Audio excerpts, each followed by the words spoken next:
Bienvenidos a nuestro podcast La Biblia en un año, día 301. Contradicciones complejas. Con frecuencia escuché decir que la Biblia está llena de contradicciones. Ciertamente, es verdad que hay muchas contradicciones aparentes.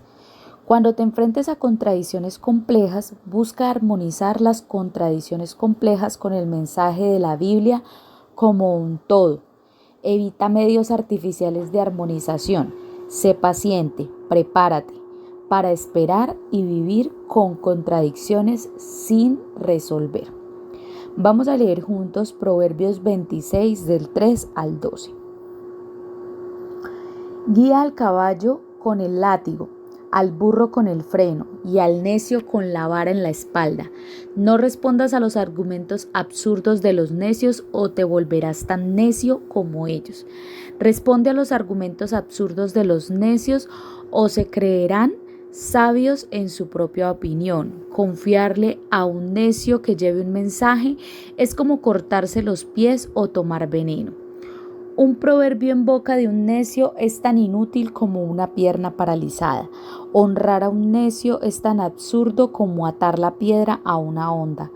Un proverbio en boca de un necio es como una rama espinosa agitada por un borracho. El patrón que contrata a un necio o a cualquiera que pasa es como un arquero que lanza su flecha al azar. Así como el perro vuelve a su vómito, el necio repite su necedad. Hay más esperanza para los necios que para los que se creen sabios. Amén. Responder o no responder. Las palabras necio, necedad y locura aparecen 96 veces en la versión inglesa del libro de los Proverbios. El necio es lo opuesto a la persona sabia elogiada por el autor de Proverbios. Este capítulo dice: no respondas al necio según su necedad o tú mismo pasarás por necio.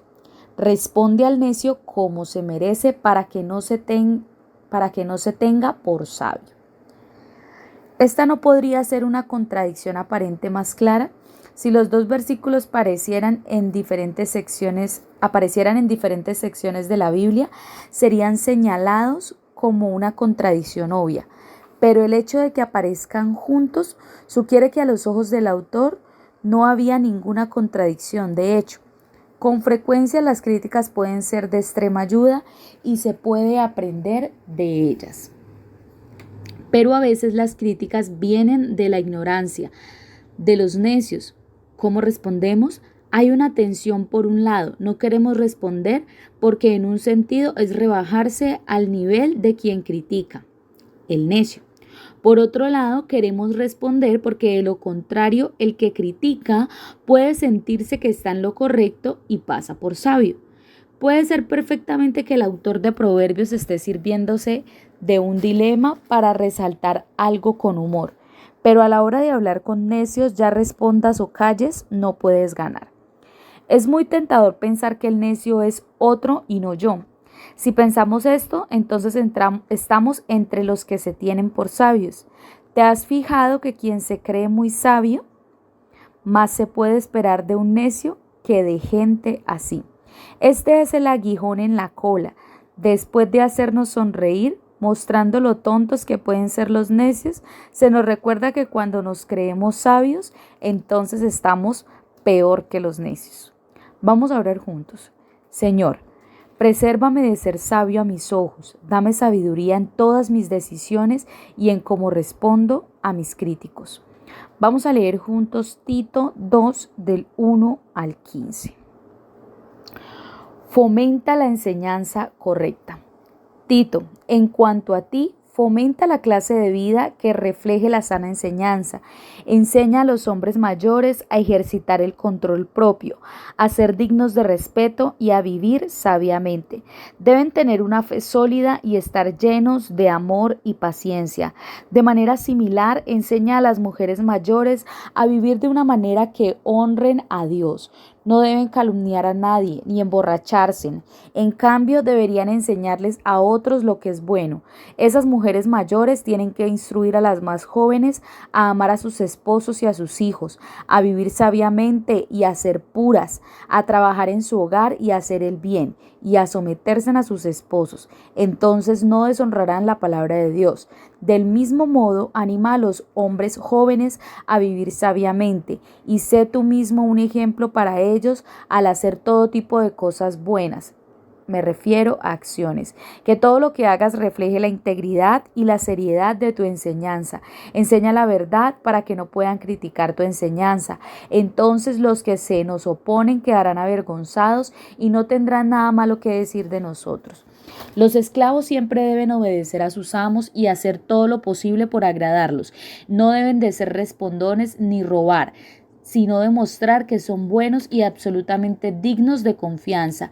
Entonces harán que la enseñanza acerca de Dios nuestro Salvador sea atractiva en todos los sentidos, pues la gracia de Dios ya ha sido revelada, la cual trae salvación a todas las personas y se nos instruye para que nos apartemos de la vida mundana y de los placeres pecaminosos.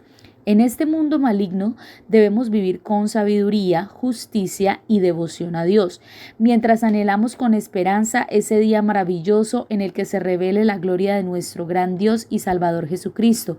Él dio su vida para librarnos de toda clase de pecado, para limpiarnos y para hacernos su pueblo, totalmente comprometidos a hacer buenas acciones.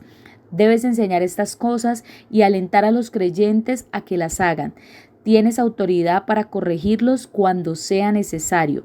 Así que no permitas que nadie ignore lo que tú dices.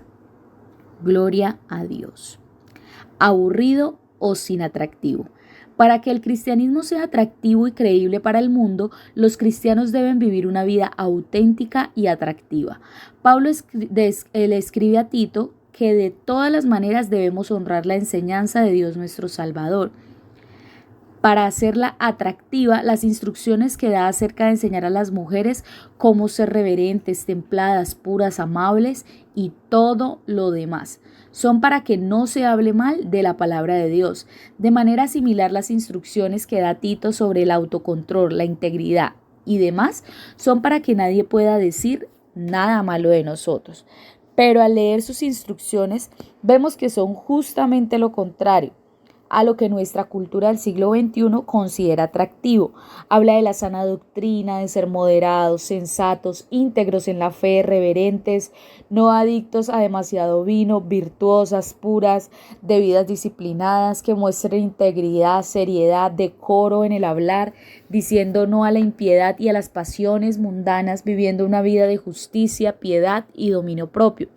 Todo esto suena muy poco atractivo para los oídos modernos, pero cuando de hecho vemos una persona así como la Madre Teresa o como el Papa Francisco, por nombrar dos, resulta muy atractivo. A nuestra cultura le disgusta la idea de la santidad, pero cuando la gente ve una vida santa se siente cautivada por ella. La verdadera santidad es cuando dejas a cada persona más viva que cuando la encontraste. Hay algo hermoso acerca de una vida de dignidad y sabiduría, sana fe y amor. Gente que son modelos de bondad y virtuosos y puros. Vidas en las que brilla el buen carácter en acción. Vidas llenas de Dios, que honran a Dios. Jesús murió por mí y por ti, para rescatarnos de toda maldad y purificar para sí un pueblo elegido, dedicado a hacer el bien. Oremos juntos. Señor, ayúdame a hacer mi enseñanza sobre ti atractiva mediante mi vida y mi amor.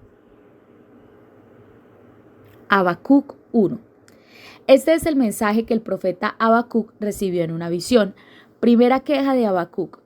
¿Hasta cuándo debo pedir ayuda, oh Señor? Pero tú no escuchas. Hay violencia por todas partes.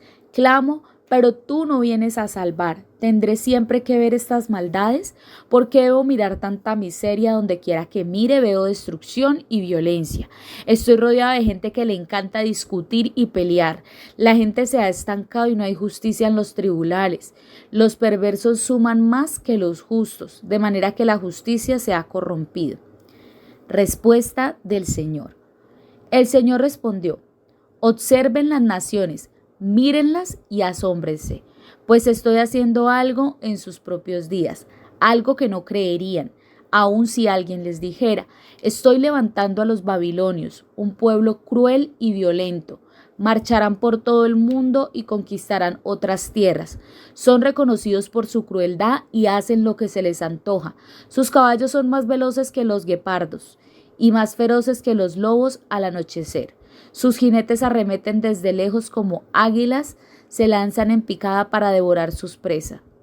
Vienen sin tregua y decididos a la violencia. Sus multitudes avanzan como el viento del desierto, barriendo cautivos a su paso como si fueran arena. Se burlan de reyes y príncipes y menosprecian todas las fortalezas. Simplemente hacen rampas de tierra contra las murallas y las toman por asalto. Arrasan como el viento y desaparecen, pero son profundamente culpables porque hicieron de su propia fuerza un dios. Segunda queja de Habacuc. Oh Señor mi Dios, Santo mío, tú que eres eterno, no puede ser que estés planeando acabar con nosotros. Oh Señor, nuestra roca, tú has enviado a los babilonios para corregirnos y castigarnos por nuestros muchos pecados, pero tú eres puro y no soportas ver la maldad. ¿Serás indiferente ante la traición de ellos? ¿Guardarás silencio mientras los perversos se tragan a gente más justa que ellos? ¿Somos tan solo peces para ser capturados y matados? ¿Somos simples criaturas del mar que no tienen quien las guíe? ¿Tenemos que terminar ensartados en sus ganchos y atrapados en sus redes mientras ellos se alegran y celebran? Entonces adorarán a sus redes y quemarán incienso frente a ellas. Estas redes son los dioses que nos han hecho ricos, exclamarán. ¿Permitirás que se salgan con la suya para siempre? ¿Tendrán siempre éxito en sus conquistas despiadadas? Habacuc 2. Subiré a mi torre de vigilancia y montaré guardia. Allí esperaré hasta ver qué dice el Señor y cómo responderá a mi queja. Respuesta del Señor. Entonces el Señor me dijo: escribe mi respuesta con claridad en tablas para que un corredor pueda llevar a otros el mensaje sin error. Esta visión es para un tiempo futuro. Describe el fin y éste se cumplirá. Aunque parezca que se demora en llegar, espera con paciencia, porque sin lugar a dudas sucederá. No se tardará. Mira a los orgullosos, confían en sí mismos y sus vidas están torcidas, pero el justo vivirá por su fidelidad a Dios. La riqueza es traicionera y los arrogantes nunca están tranquilos. Abren la boca tan grande como una tumba y como la muerte nunca están satisfechos. En su avaricia juntaron a muchas naciones y devoraron a muchos pueblos. Pronto sus cautivos se burlarán de ellos, se mofarán diciendo: ¿qué aflicción les espera? Ladrones, ahora tendrán su merecido. Se hicieron ricos por parte de la extorsión. Pero ¿cuánto tiempo puede durar esto? De repente tus deudores tomarán medidas, se volverán en tu contra y te quitarán todo lo que tienes, mientras que tú te quedarás temblando impotente, debido a que saqueaste a muchas naciones. Ahora todos los sobrevivientes te saquearán a ti. Cometiste asesinatos por toda la tierra y llenaste los pueblos de violencia. ¿Qué aflicción te espera a ti que construyes mansiones con dinero deshonesto? ¿Crees que tu riqueza comprará seguridad? Así podrás el nido familiar fuera de peligro. Sin embargo, por causa de los asesinatos que cometiste, deshonraste tu nombre y te costó la vida.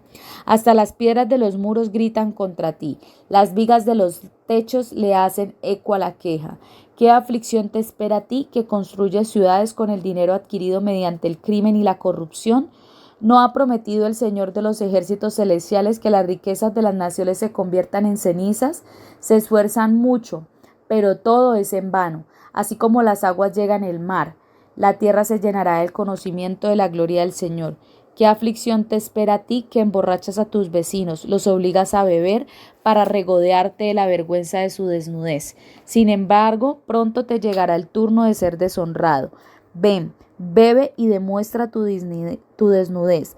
Bebe de la copa del juicio del Señor y toda tu gloria se convertirá en vergüenza. Derribaste los bosques del Líbano, ahora serás derribado. Destruiste los animales salvajes, ahora el terror de ellos será el tuyo. Cometiste asesinatos por toda la tierra y llenaste los pueblos de violencia. ¿De qué te sirve un ídolo tallado por hombres o una imagen fundida que te engaña? Qué necio es confiar en algo elaborado por tus propias manos, un Dios que ni siquiera puede hablar. ¿Qué aflicción te espera a ti? Que les dices a ídolos de madera, despierten y sálvennos, a imágenes de piedras mudas y dicen, levántense y enséñennos. ¿Podrá un ídolo decirte qué hacer, aunque estén recubiertos de oro y de plata? Por dentro no tienen vida, pero el Señor está en su santo templo. Que toda la tierra guarde silencio delante de él. Habacuc 3. Oración de Habacuc. Esta oración fue entonada por el profeta Habacuc. He oído todo acerca de ti, Señor. Estoy maravillado por tus hechos y asombros. En este momento de profunda necesidad, ayúdanos otra vez como lo hiciste en el pasado. Y en tu enojo recuerda tu misericordia. Veo a Dios cruzando el desierto de Edom. El Santo viene desde el monte de Parán. Su brillante esplendor llena los cielos y la tierra se llena de su alabanza. Su llegada es tan radiante como la salida del sol. Rayos de luz salen de sus manos. ¿Dónde se esconde su imponente poder? La pestilencia marcha delante de él, la plaga lo sigue de cerca. Cuando él se detiene, la tierra se estremece. Cuando mira, las naciones tiemblan. Él derrumba las montañas perpetuas y arrasa las antiguas colinas. Él es eterno. Veo al pueblo de Cusán en angustia y la nación de Madián temblando de terror. ¿Estabas enojado, Señor, cuando golpeaste los ríos y dividiste el mar? ¿Estabas disgustado con ellos? No. Enviabas tus carros de salvación. Blandiste tu arco y tu aljaba de flechas. Partiste la tierra con caudalosos ríos. Las montañas observaron y temblaron. Avanzaron las tempestuosas aguas. Las profundidades del mar rugieron, levantando sus manos en sumisión. El sol y la luna se detuvieron en el cielo cuando volaron tus radiantes flechas y brilló tu deslumbrante lanza. Con enojo marchaste a través de la tierra y con furor pisoteaste las naciones. Saliste a rescatar a tu pueblo elegido y a salvar a tus ungidos. Aplastaste la cabeza de los perversos y descarnaste sus huesos de pies a cabeza. Con sus propias armas destruiste al jefe de los que se lanzaron como un torbellino pensando que Israel sería presa fácil. Pisoteaste el mar con tus caballos y las potentes aguas se amontonaron. Al oír esto me estremecí por dentro, mis labios temblaron de miedo. Se me doblaron las piernas, caí y temblé de terror. Esperaré en silencio el día venidero, cuando la catástrofe golpee al pueblo invasor. Aunque las higueras no florezcan y no hayan uvas en las vides, aunque se pierda la cosecha de oliva y los campos queden vacíos y no den fruto, aunque los rebaños mueran en los campos y los establos estén vacíos, aún así me alegraré en el Señor. Me gozaré en el Dios de mi salvación. El Señor soberano es mi fuerza. Él me da pie firme como al venado, capaz de pisar sobre las alturas. Para el director del coro, esta oración se acompaña con instrumentos de cuerda. Gloria a Dios. Fe y dudas. ¿Son compatibles con la fe las dudas, los cuestionamientos y los miedos? ¿Estás teniendo problemas con tu matrimonio o falta de él, tu familia, tu trabajo, tu salud, tus finanzas o una combinación de todas estas? ¿Te hace esto dudar de la existencia de Dios? ¿Deberías dejar de creer? Mucha gente ve la fe como algo incuestionable. Ellos piensan que la fe y las dudas son realidades opuestas. De hecho, la fe y las dudas son dos caras de la misma moneda. No hay duda de que 2 más 2 es igual a 4, pero no hace falta ninguna fe para creerlo. Por otro lado, creer que alguien te ama es algo que está abierto a un elemento de duda. Poner tu fe en Dios es similar a amar a una persona. Siempre se le da la posibilidad de la duda. Sin la duda, la fe no sería fe. De la misma manera, no está mal cuestionar a Dios dentro del contexto de la fe.